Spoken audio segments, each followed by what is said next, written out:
Good evening, everybody, and welcome to our program this evening. My name is Janet Ryan. I'm one of the librarians here at the Jones Library, and it's been my pleasure to collaborate with the Amherst Historical Society in bringing this program to our community this evening. Ken Gloss is the proprietor of the famed Brattle Book Shop in Boston, and he is here to talk about the value of old and rare books.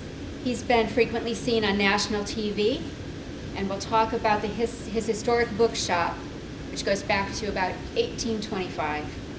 He will talk about growing up in the book business, show some of his favorite finds, and talk about the thrill of the hunt. So welcome, Ken Gloss.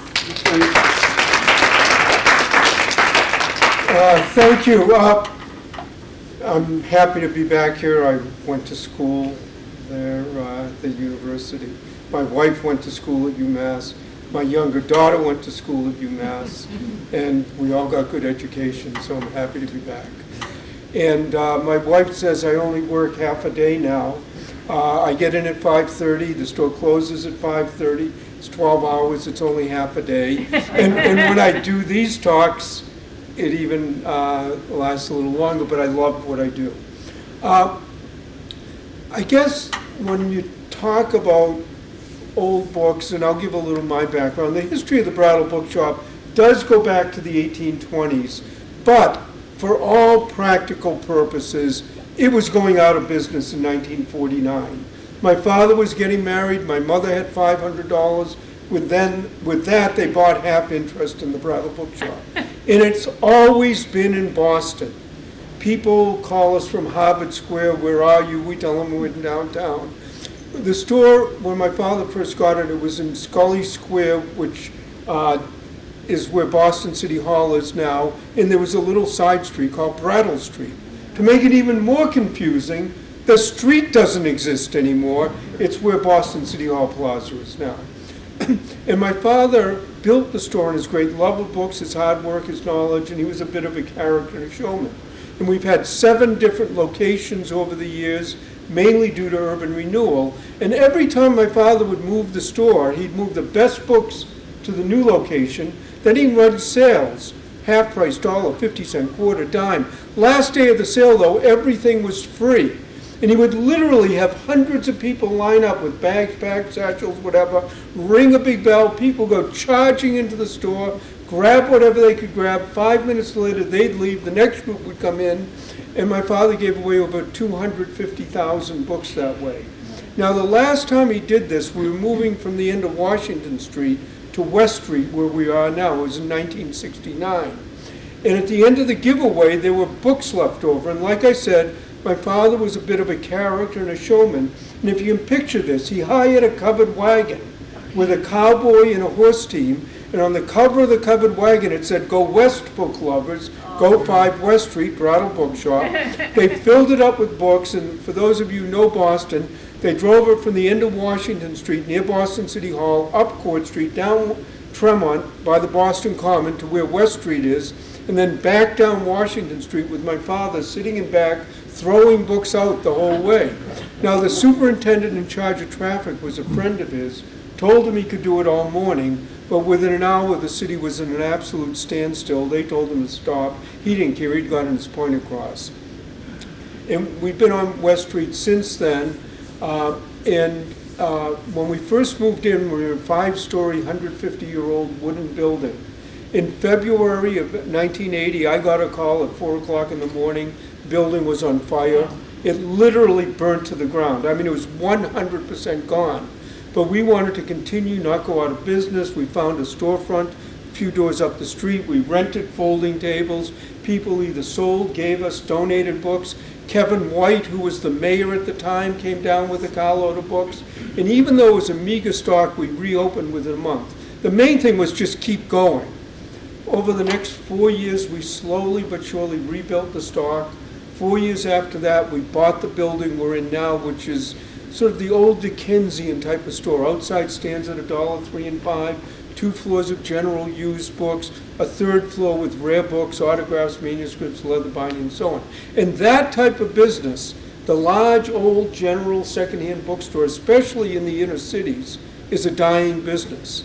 And it's not dying because people don't like books, buy books, sell books, read books, but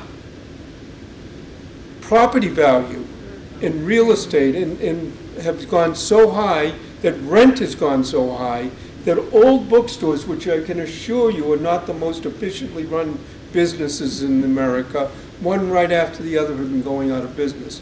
Now, like I say, we bought our building in the early 80s. I hope to do this for years to come. My daughters are in their mid-30s now. I don't think they plan on coming into it the way I did. And I've done this pretty much all my life. My parents say my first word was book. I don't know. I'm sure they were talking about them all the time. And I worked after school in elementary, junior high school, summers during college. I did get a degree in chemistry from UMass. I was going to get a doctoral degree at the University of Wisconsin. But in 1973, I needed a year off. My father's health wasn't that good. That year now is, 50 years? And I don't regret for a minute that I'm doing this and not in a laboratory somewhere. And a lot of the fun of it is the hunt. It's going out to houses and estates, never knowing who you're going to meet, what you're going to see, the people, the characters. And sometimes the characters are not just the customers and the people who come in, but the people who work for us. I remember when I first was filling in for my father, I hired a new employee. He had been there about a week. And an older man came in reference to being 23 years old. Anyways, he asked for an author named Doniford Yates, who was a sort of an obscure novelist. I knew who Doniford Yates was. We went to the section, looked at there weren't any. I said, at the time we had index cards to keep people's wants. I said, do you want to leave your name? I'll take it. And he said, no, I'll stop in again. My new employee who had been working for us for maybe it was a couple of days, he goes, does that man come in here often? And I said, I wasn't paying that much attention, but no, not that I know of. He goes, oh, well, that was J.D. Salinger. I used to date his daughter. And so you never know. And this employee gave one of the most memorable introductions that I can remember now, 50 years, and even talk about it. About a month later, we had my wife worked for a while she liked to term it as the Boston Professional Basketball Team. She worked for the Celtics for a few years, but we had extra tickets. And we said, Hugh, do you want to go to the game? And he said, sure, but give me the tickets, I'll meet you there. My wife and I get there, he's sitting there with a woman, and he goes, I'd like you to meet my wife, Mickey. We're getting divorced tomorrow. What do you say to an introduction like that? So it is the people, the characters. But in any case, I'll tell about a few particular places we've been called at. I got a call. I was out of the store. This was a while ago. There was a message that a Mrs. Fisher had called, and she had some books. I called her up and she said, my father died in Providence. He has 500 art reference books. We want to get the best price we can. We're inviting a number of dealers down to bid on them. Would you be interested? Well, 500 art reference books at the time sounded quite interesting. Providence is only an hour away. I mean, we drive all over the Northeast and even further at times. So an hour was really no problem. They lived on an old street up near Brown University called Benefit Street. Got to the house. It was a large old colonial house. We got led through the house into a courtyard, into a garage. Second floor of the garage, they had 5,000 books. Well, it turned out her married name was Fisher. Her father's name was John Nicholas Brown. Family founded Brown University, one of the wealthier families in the country. And after about 6 months, I bought about 80% of the books I wanted. I was happy, she was happy. And she said, my mother has a lot of books. Most are being given to the university. Some are being sold at auction. But would you like to go to Newport to take a look at the books there? Well, their house in Newport is one of the mansions on the ocean. I mentioned this to my wife. She decided to come with me on this deal.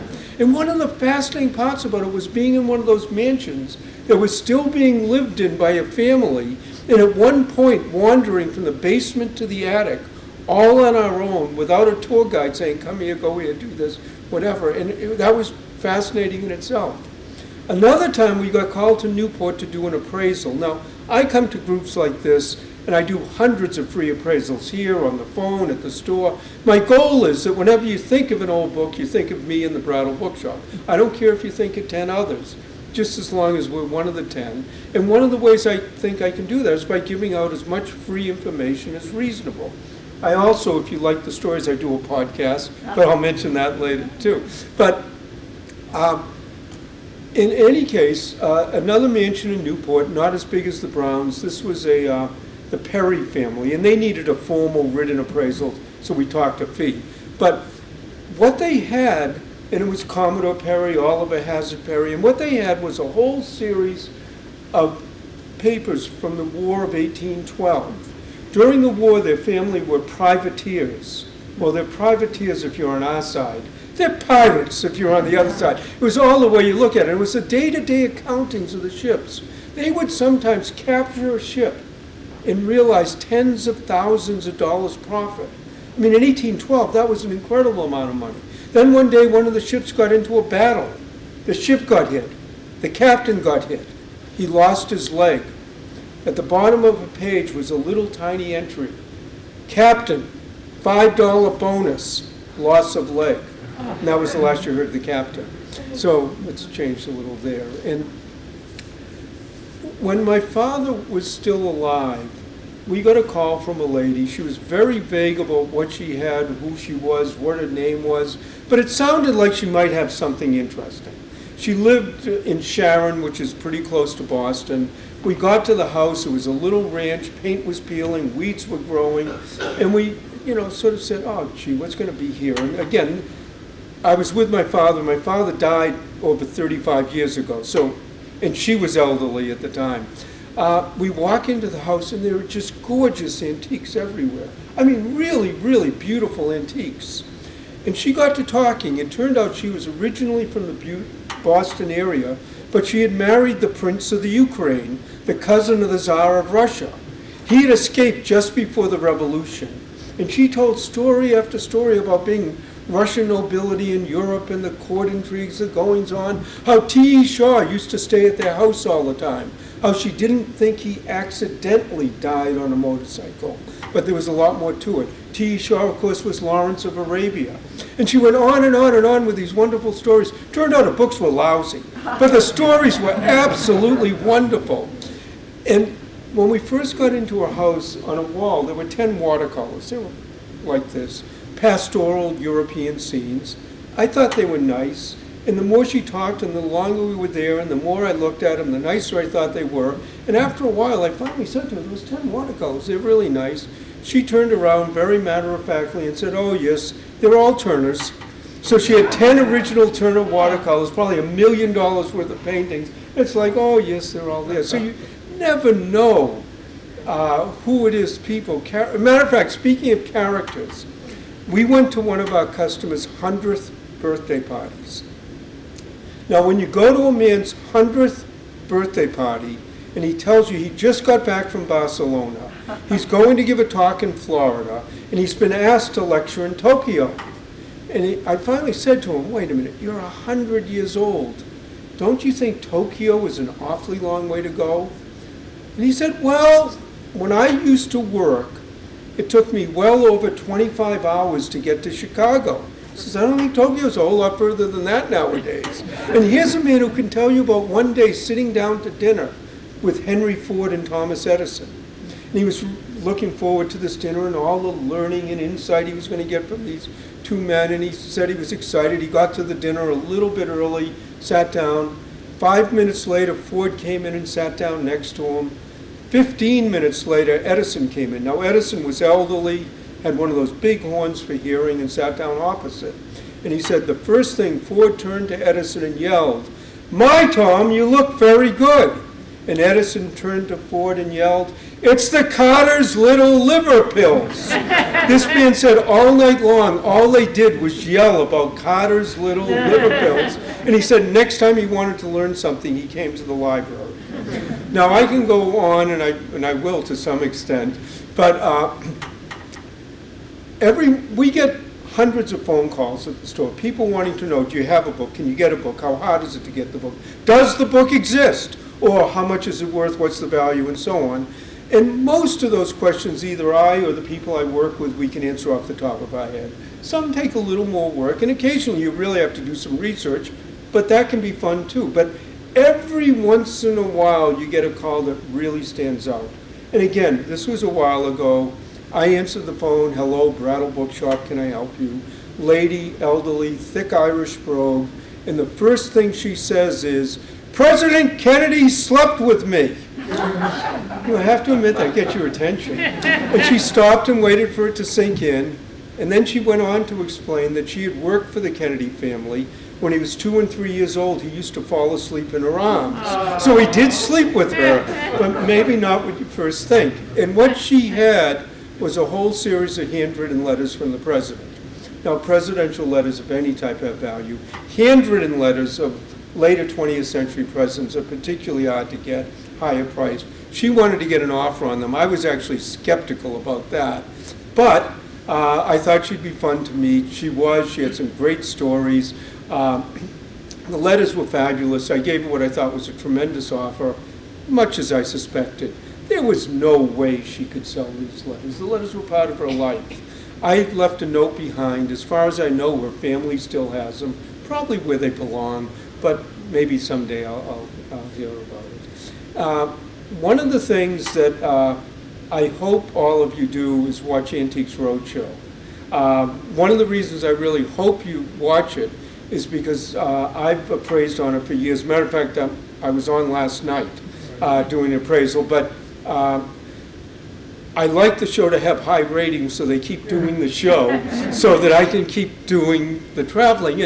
And one of the things, I'll give a little background of how the show works, but one of the things a lot of people don't realize is they don't pay us anything. We don't get travel, hotels, meals. It's all on our own expense. But we do get good publicity, and it's a lot of fun. Anywhere you go in this country, if you have a little extra time, it's beautiful. The people are wonderful. Don't talk about politics and religion, but it's great. And why would I ever go to Fargo or Boise or Omaha? And it's just been an opportunity to really travel. And also, we've become very good friends with a lot of the other appraisers. So when you get there, you go to dinner and so on. But the way the show actually works is you're either at a convention center or at a famous house or a museum or something, and you appraise from about 7 in the morning to sometimes 7 at night, pretty much nonstop. 3,000 to 4,000 people come to a show. Each person brings 2 items, so 6,000 to 8,000 items come in. They tape around 100, some short appraisals, some longer, and that makes up 3 hours of TV. And when you're working with people at the show, a lot of the people, it's a big event for them. They have to get in a lottery to get tickets. Some of them drive hundreds of miles. They have to wait in line to see what they call triage, where they show their stuff. And they don't appraise it there, but they say, okay, you go to books, you go to posters, you go to art, you go to... And then when they get to the book line, another line, and a lot of times you could look down the line and go chunk, chunk, chunk, chunk. Oh, wait a minute. But no, you look and you're very nice about it. But for an appraiser, we want to be on TV too. There's no guarantees. We don't know what's coming in. And the ideal day for an appraiser at the Antiques Roadshow is somebody comes in at around 8 o'clock in the morning. They have an item. It's a good item. It's an interesting one. The people seem interesting. They don't know everything there is to know all about it. Some people come in with reference sheets this thick, and you look at it and you go, you know more about this than we do. We can't. It's about also giving them information. And but the ideal day is something like that comes in, that's good. You call a producer over, out of the earshot of the guest. You tell the producer why you think it should be on TV. The producer then goes talks to the person. 8 o'clock in the morning, the producer says, yep, tape it, go on. By 9 o'clock, you've taped something. So the rest of the day is pretty easy.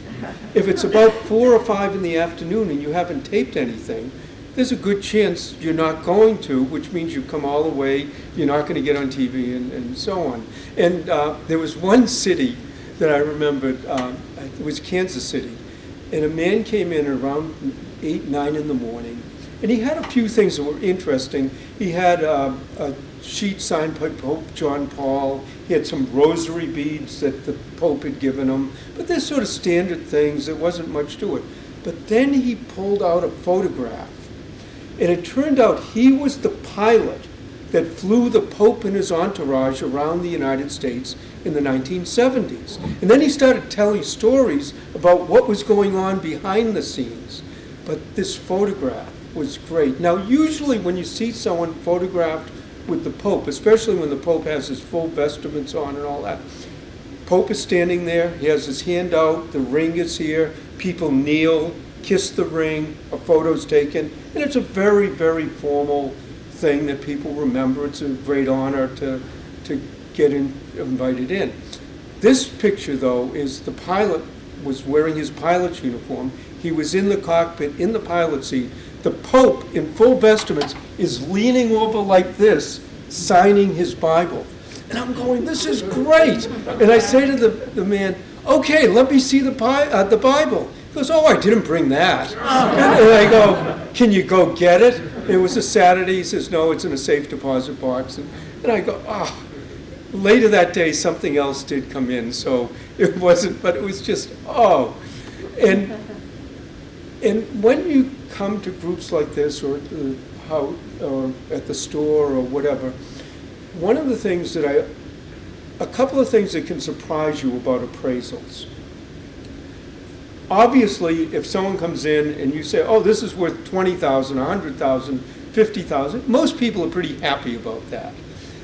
But what you don't realize is almost 95% of people, if you go, well, it might have sentimental value, it's worth $5, $10, they're thrilled. They're absolutely, it's like, I don't have to worry about this anymore. I can give it to the grandchildren. I can give it to the book sale. I can read it. And they're absolutely thrilled when they get something in that's not about, you free them.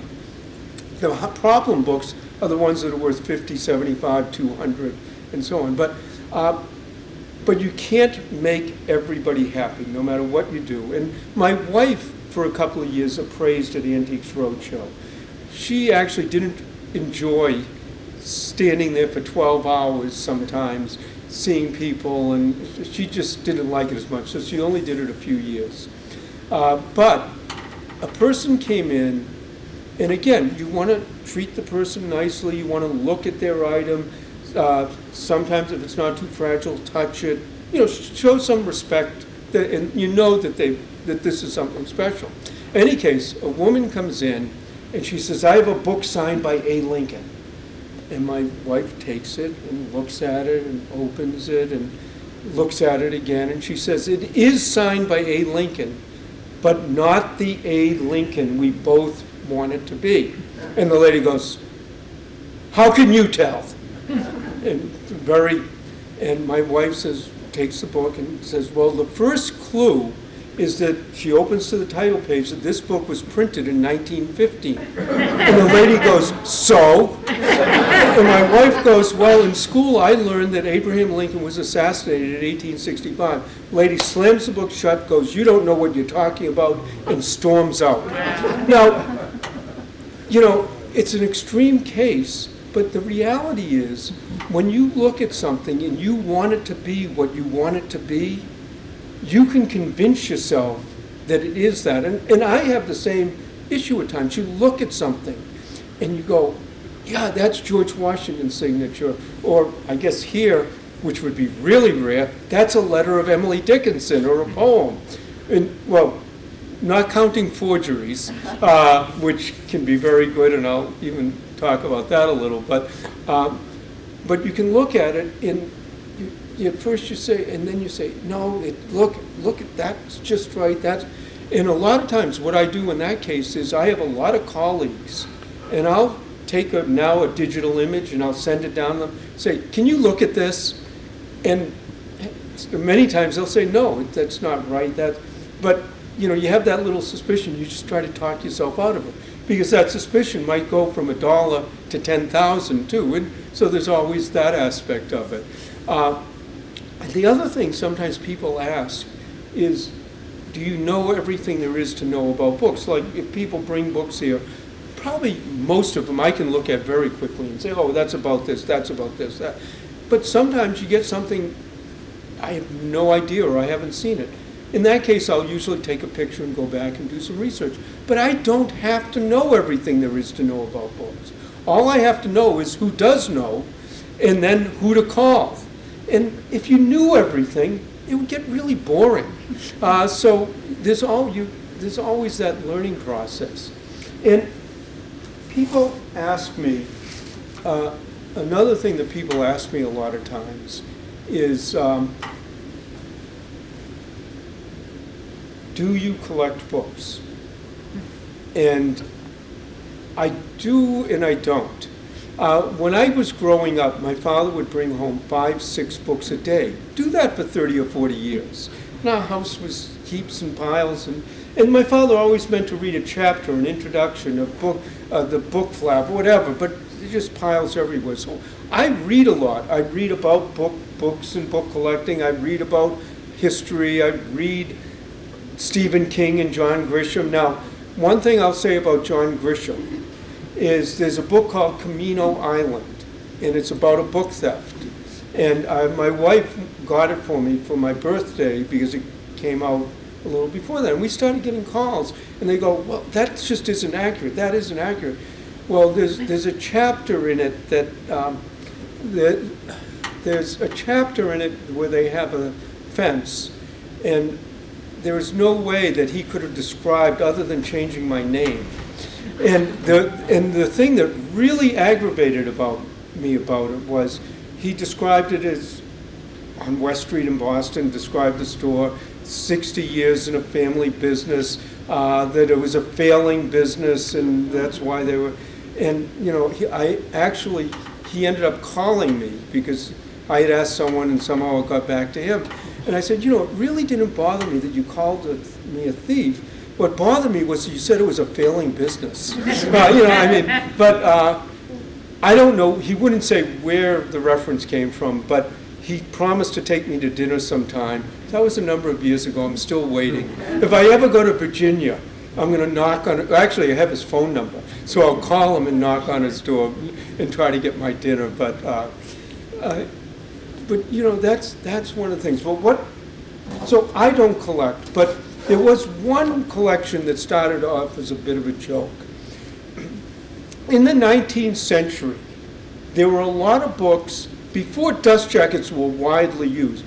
Back in the 19th century, a lot of dust jackets were literally just plain dust jackets.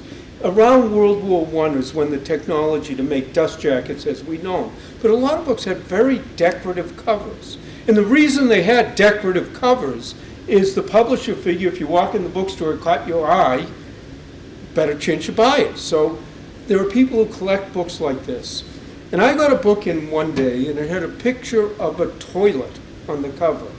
The title was Flushed with Pride, The Life of Thomas Crapper, Invented the Toilet.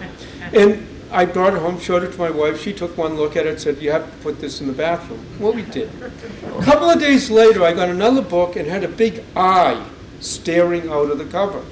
Title was We Never Sleep. It was a history of the Pinkerton Detective Agency. But with a big eye staring at you, I thought, put that in the bathroom too. Now this is a little half bathroom with no shower, no steam. Next thing you know, we built bookshelves, and now there are about 400 of these Victorian style illustrated covers in the bathroom. People walk in, they're a little taken aback, loads of reading material. And one of the rules of the collection is that nothing can be valuable, because every once in a while a book will fall off the shelf. And you can imagine where it ends up. Oh dear. Another collection I have is, and this will be almost impossible for you to see, but this is page after page after page of either one word, a sentence, or a phrase. And every one of these is a story. And I could literally hang them on a wall, throw a dot, and do a whole lecture just by throwing dots at these stories. And I collect the stories. And you actually get, I mean, I'll do a couple of examples, and then I'll see about doing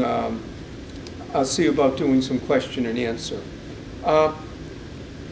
There was one time we bought a large collection of cookbooks. Now, I mean, this was a couple of thousand books, and there were some really good ones going back to even to the 1800s, and then there were newer ones that were good. But then there were 2 boxes of these pamphlets, like Baker chocolates, gold medal flour, how to make Jell-O, little but some of them are very colorful, they're collectible. But I just said to one of the people at the store, why don't we just put these out on the dollar table? There'll be some bargains there, but we'll spend our time on the really expensive stuff. So they put the 2 boxes out on the dollar table. About 2 hours later, a man comes running in with a pamphlet. It's hard to describe how beside himself he was. He was thrilled. He just went on and on. I've been looking for this for years and years and years. And there it is out on the dollar table, and he comes in, and he was just, he was almost crying. He was so happy. I look at the pamphlet. The title is Coconuts and Constipation.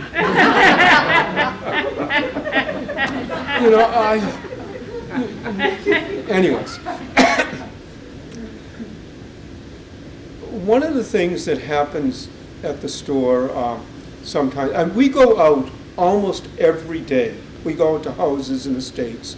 And one of the things that people don't realize about a secondhand and used bookstore is a lot of people, it's sort of like running an inn in Vermont or running a cafe or restaurant. So, it has that aura about it, but when it comes down to it, it's a lot of work too. If you buy 1,000 books in a 95-degree day on a 5th floor walk-up, you've got to carry 1,000 books on a 95-degree out of on a 5th floor walk-up. It's incredibly difficult work. Matter of fact, a job interview at the Brattle Book Shop starts off this way. Do you have any sports injuries, knee injuries, back injuries, arm, leg, whatever? And then the next question is, do you have any allergies to dust, mold, mildew, whatever? We get through that, and then it's, well, where did you go to school? What's your background? And so on. Because if you can't get through the first 2, it's really difficult. But what we do is almost every day we go out to houses. Some are better than others. Some are amazing things. Some are less so. But it's fun, and it's sort of the more interesting part. But every once in a while, you'll have an appointment scheduled, and someone will postpone it. I mean, they get sick, there's a problem, the childcare, something came up. That happens, you go fine. It's a little aggravating because you blocked out that morning and you can't do something else. We had a friend and a customer, and he was on a hard time. He had a storage area in Cambridge. It was a very nice storage area. It had electricity in it and all that. But he needed to sell some books to raise some money. And he called, and we made an appointment, and he postponed it. And we rescheduled, and he postponed it. And we rescheduled, and he postponed it. And after 4 of those, I said, Russ, if you postpone on us again, I'm not coming. It's just not worth it. And the 5th time, get a call that morning, he goes, I have to postpone, but it's not my fault. And he went on to explain that there was a lady who had the storage unit next to his who had had it for a long, long time. Turned out the night before she was on her deathbed. Now, she had a really sad story. Her husband was an abusive alcoholic. He had run out on her years ago, and she was dying that night before, and her daughter came to see her. And as she was dying, she said to her daughter, I have a storage area in Cambridge. I want you to go to it. In the storage area is a freezer. in the freezer is your father. And she had murdered him and put him in a freezer, and he had about 30 years been in this storage. Now, fortunately, the electricity never went out. And you know, that night it was on the news, and the police were all, so it actually happened. I said, Bruss, okay, we can reschedule. But, you know, things like that come up. And then sometimes, not often, but there are stories, I assure you there are stories that will, and, you know, and sometimes I get things come in, and even though I've done this all my life, you touch something, you hold something, and it just sends a thrill up your spine. I got called out to a house, and it was in Dracut, which is in the Lowell, Merrimack River area. And it was a younger man, go in the house. It was a post-World War II ranch. Nothing really special about the house. There were a few things that were somewhat interesting. And then on the kitchen table was this big roll of paper. It was basically like a teletype roll. It was the manuscript for On the Road. The actual, that he wrote On the Road. I got to pick it up, I got to touch it. I could only unroll it, it's 120 feet long. I could only unroll it a few feet, it was too fragile. But I got to touch the manuscript. They sold it at auction for $2.5 million 30 years ago. But I mean, the actual manuscript. Another time, like I said, I was a chemistry major, so I like science. I got called to a university just outside of Boston in Wellesley, Babson College. I don't know how many of you know, but it's good. And I don't, in any case, they wanted me to look over a collection, and one of the books in the collection was a first edition of Principia Mathematica. I mean, a really nice copy of it. But it was Isaac Newton's copy with his notes in the margin. So, you know, I got to hold it and touch it. And another thing about Babson is they have his study. They have Isaac Newton's studies in Wellesley. Roger Babson was a very rich industrialist. He collected Isaac Newton, and at the time he bought everything he could get. But that Principia Mathematica went from Babson to MIT in a collection, and then that collection went to the Huntington Library. And we were recently out in Pasadena for a book fair, and I went into the Huntington Library. Behind a glass case was that book, and I go, wow, I held that book and touched it. One last story on that, and then I will open it up.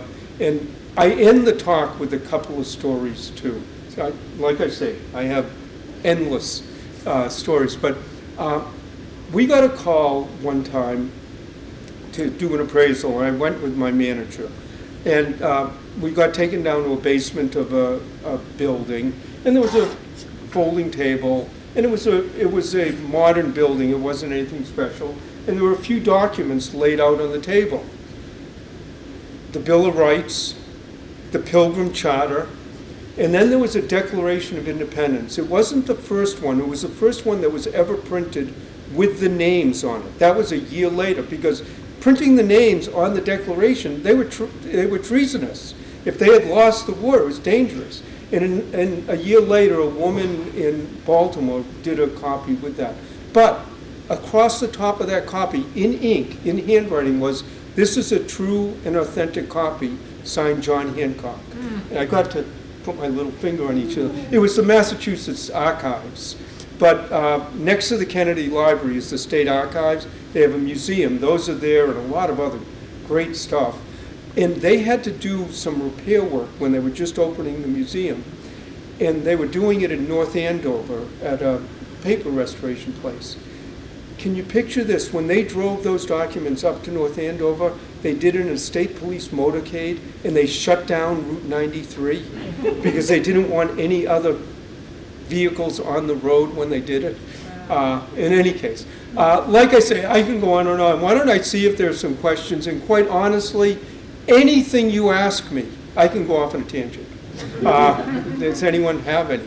And if not, I can just tell more stories. But no? Yeah? Yes? How many employees do you have? Well, my wife works there, and then we have about 8 others depending on the time and so on.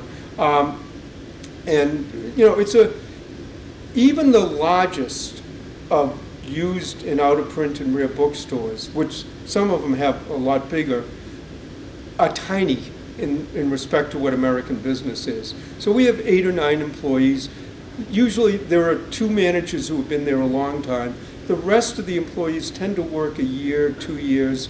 Many of them are either going to college, thinking about going to college, thinking about graduate school, or they're musicians, writers, artists, or actors, and they want a job that pays the bills that they don't have to think of at night. And we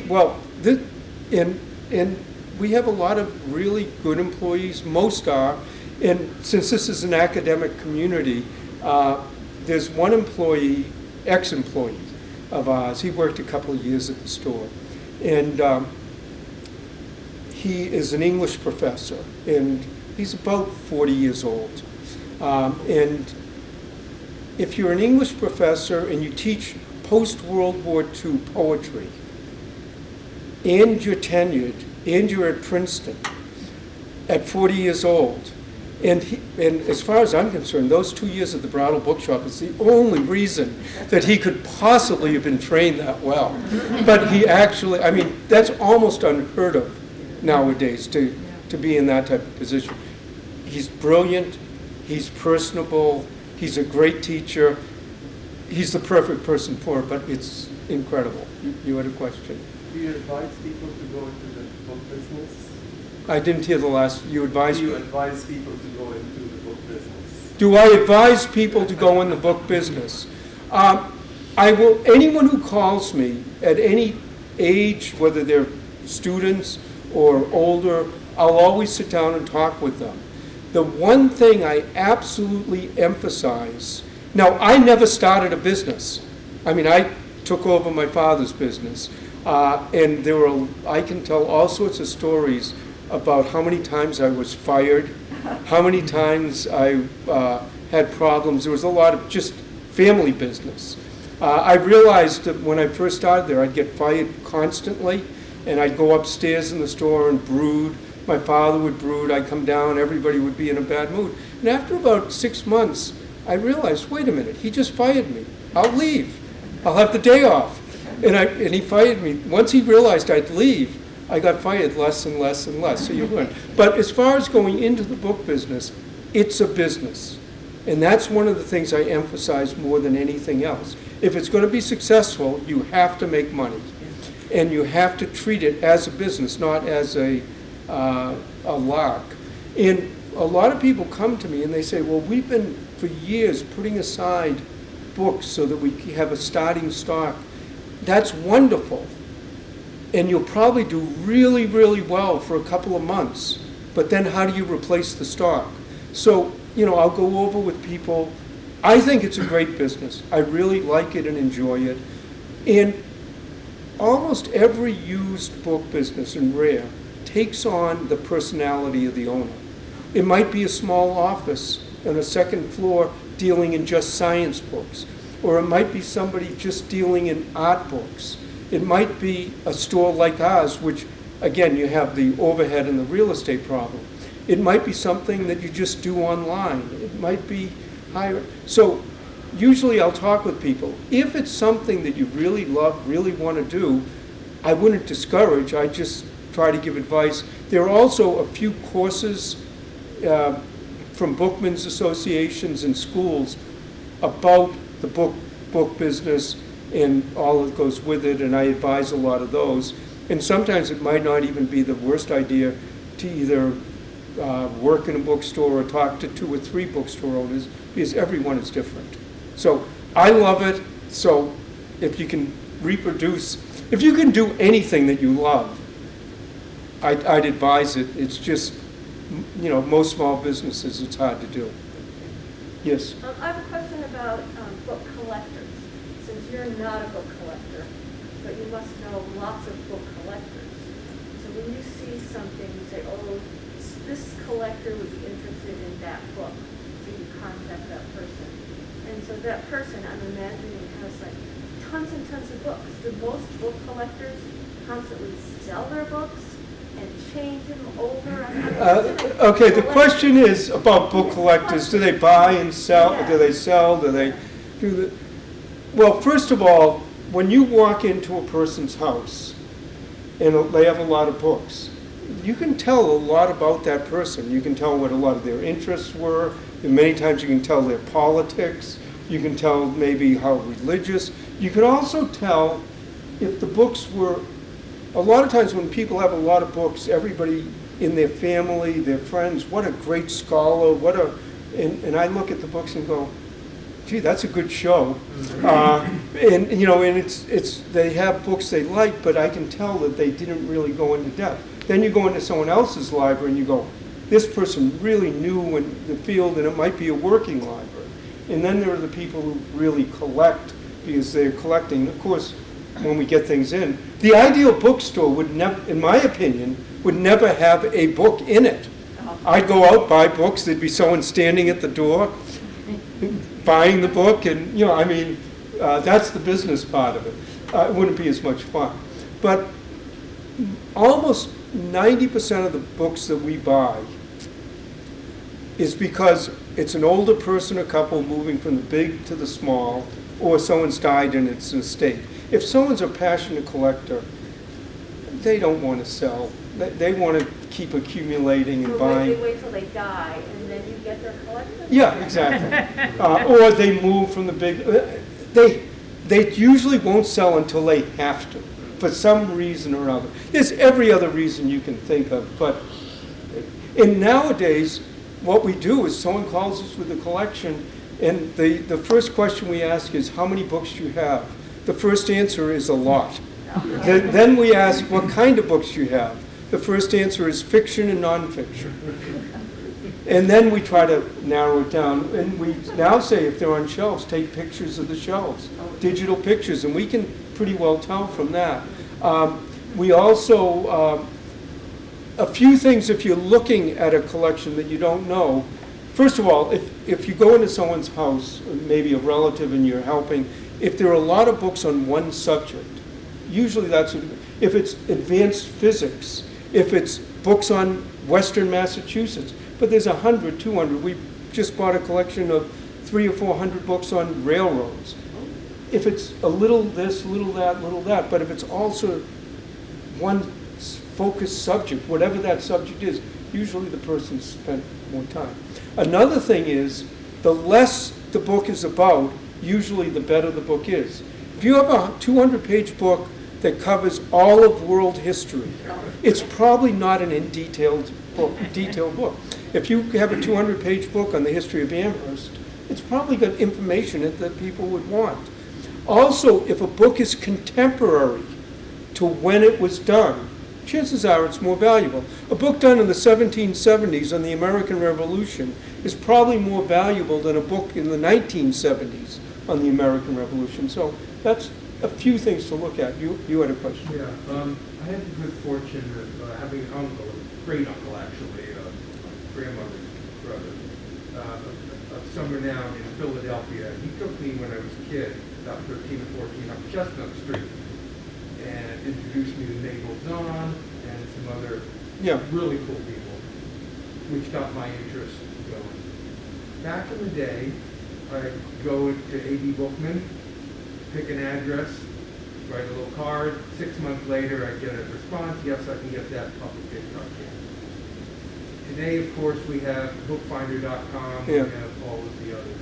And I'm wondering how that has affected your business, because there was a time when it was a rare book, and now it's clearly not a rare book because I have 40 items that I can choose from in every possible condition with every dust jacket. Well, I'll tell you what, this will be the last question I take for now, and then I'm going to tell my last stories. You're basically asking how technology has changed the book business. And I could go on forever. I'll try to keep it a little more succinct. One of the problems that I tell people, and I encourage people to always ask questions and answer and all that. One of the problems when you ask somebody a question and the person loves and enjoys what they do, it is not getting an answer. It's getting them to stop answering. So I'll try to keep this one short. First of all, technology, the internet has changed tremendously certain types of books. When's the last time you bought a dictionary or an encyclopedia? But that goes beyond that. Art books that used to sell for hundreds of dollars because so people could reference those pictures, you don't need those books anymore. Beyond that, how to fix a car, how to play tennis, YouTube is way better. So any book that you bought 20, 30, 40 years ago, even if you paid a lot of money, you don't need it. If you bought it just because you want that information, you don't need it anymore. Those have all come down. And then what you were getting to is, before the internet, you'd be looking for an old book. And it was hard to get. Distribution was difficult. You didn't know where it was. So it was, quote, rare. You'd find it. Or a book dealer would find it for you. It might be overpriced, but you'd buy it because whatever, it's a rare book. Well, now you go click, click, you find out there is 100 copies of them there, and the price just comes way down. It was inefficient distribution, basically. So a lot of books that were valuable come way down in price because they really weren't that rare. The other thing that happens from a bookseller's point of view is, before the internet, you'd be looking and you go, oh, wait a minute, I'm going to do a research project on that and I might need it a couple of years from now. I better buy it because I want to have it. Sort of why the scholar would have a room filled of books so they could reach up and say, when was this, or what battle was that, or what formula was this. Now you go online, you find there are 40 copies. You go, I'll buy that when I need it. And guess what? In most cases, you never need it and you never buy it. So, but there are people who still love to come into books. They still browse. They still collect as an object. Used bookstores, many of them are a lot cheaper. I mean, a new Stephen King novel is $30. There's nothing wrong with that. I like Stephen King. I read his novels, but so used bookstores have that advantage. Also, people like to shop. The internet is great if you know exactly what you want. But people will sometimes come into our store or go to a library. They'll go to the section. They'll see the book they're looking for, but the book next to it that they had never known, never heard of, never knew anything about is actually better. So that browsing. And an interesting thing that we've also noticed after the COVID has somewhat let up is if you come into our shop, and I don't know how other shops are now, if you came in before COVID, the large base of our customers were office workers, probably older white men, for the most part. Not, definitely not exclusively. You come in now, the average age is 30 to 40 years younger, and it's tremendously diverse. And it's really changed in that respect, which is a great sign that people in their teens, 20s, 30s are very interested, and they love the store. Now, maybe it's retro to get books now, I don't know. But in any case, I'm going to end the talk, like I say, on the last two stories, and then I will stay a little while. If anybody has any books, I'll appraise them, but I'll just do it in a group scene. You can stand over my shoulder and listen, but it takes too long to do it in any order. But a question that comes up a lot of times, people ask, what's the most valuable book that you've ever handled? I've mentioned a few of the things. We've had some great items that I really enjoyed. Curtis's Indians, if any of you know that, Audubon's, and so on. But I one time went to a talk by a colleague of mine, and he got asked a very similar question. He answered it, and I said, look, the way you answered it actually means a lot to me. Do you mind if I basically use that in my talks? He said, no, that's fine. There is a copy done in the 1980s of The Night Before Christmas. It's a nice copy. It's very nicely illustrated. That copy of The Night Before Christmas is the copy that I read to both of my daughters from the time they were born on every single Christmas Eve. They're in their mid-30s now. My older daughter, married a man from Texas. They live in Boston, but she would go to their house on Christmas. Before FaceTime, I actually recorded reading it on YouTube. So Christmas Eve, now I do it on FaceTime. I read it, she has 2 children. I read it to them on Christmas Eve. My other daughter lives in Nairobi, and FaceTime, and now I have to do this like 8 hours earlier, but I read it to her and her son. That copy of The Night Before Christmas means more to me, is more valuable to me than almost every other book that I have. And it's just, I can't tell you what it means to me, and my daughter keeps it safe. So, that is probably the most valuable book I have. I like to end talking about Bibles, and one of the reasons I like to do that is the Bible is the most commonly printed book of all time, always has been, probably always will be. And we get sometimes 5 and 10 calls a week, or people come in with an old family Bible, 100, 200 years old. In almost all cases, we have to say to them, if this has sentimental value and it's been handed down through your family, sentimentally it's priceless. Monetarily, maybe not so much. Now, there are valuable Bibles. There's the Gutenberg Bible. So it's always worth checking. And there are these old 19th century Victorian Bibles with the beautiful leather bindings. They can sell for $100, $200, $300 just because they make wonderful gifts for ministers, priests, divinity students. But they break one clasp, break one hinge, they lose all that value. Sometimes in the beginning, middle, of end, there's birth, deaths, marriages. Usually the Historical Society will want to copy that page, maybe the title page, but they don't want the whole Bible. Matter of fact, there's one Historical Society that I know of, they were offered Paul Revere's Bible. I mean, his name was written in it. And they said no. They said Bibles, if Paul Revere had annotated the Bible and there was knowledge to be learned from that Bible, they would very much want it. But they said otherwise, it takes up room. They made sure it ended up at Paul Revere House, so they realized that it had value. But those are one thing. But so the Bible's there. But I got called to do an appraisal at a large old church in Boston, well over 100-year-old church. It had a huge library. And I went through, and they just wanted to know. They hadn't bought rare books, but if they had just accumulated them over the period of time they've been, and there were some good ones. I mean, it was fun. At the end of the day, the priest said to me, could you come down the basement? There are a few more Bibles. I mean, a few more books. I looked at the books. And then there was a closet, maybe a small room, sort of like that area. The priest opened the door, front to back, floor to ceiling, top to bottom. It was stuffed with thousands of old Bibles.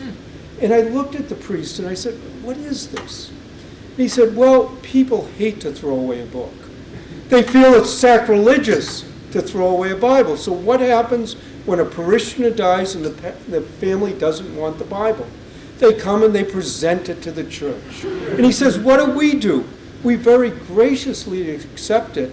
We don't want to offend anybody, and then we go downstairs, open the door, put it in with the rest of it. And he says, and we can't drive a dumpster up to the back of the church and fill it full of Bibles. That would just be terrible. So I use it as an example to say that if you want to give something to a charity, ask them if they want it first. If they want it and can use it, great. But if not, you're really not doing anyone a favor. A couple of things. We have a card here. I do a podcast. We release one every 2 weeks. They're about 20 minutes long. There's about 100 out so far, but every 2 weeks is another one. So that's about that. If you like these stories. And like I say, don't ever hesitate to call, ask. We're happy to answer and so on. And what I'm going to do now is I'm going to end the formal part of the talk, but I will stay here and do appraisals. If anyone wants to stand over my shoulder, great. And if you have questions, great. And then I'll go home, and you can come into the store and watch Antiques Roadshow this week on the repeats. I did do an appraisal sort of in the second half of the show. Thank you. Thank you. And literally, if you have questions,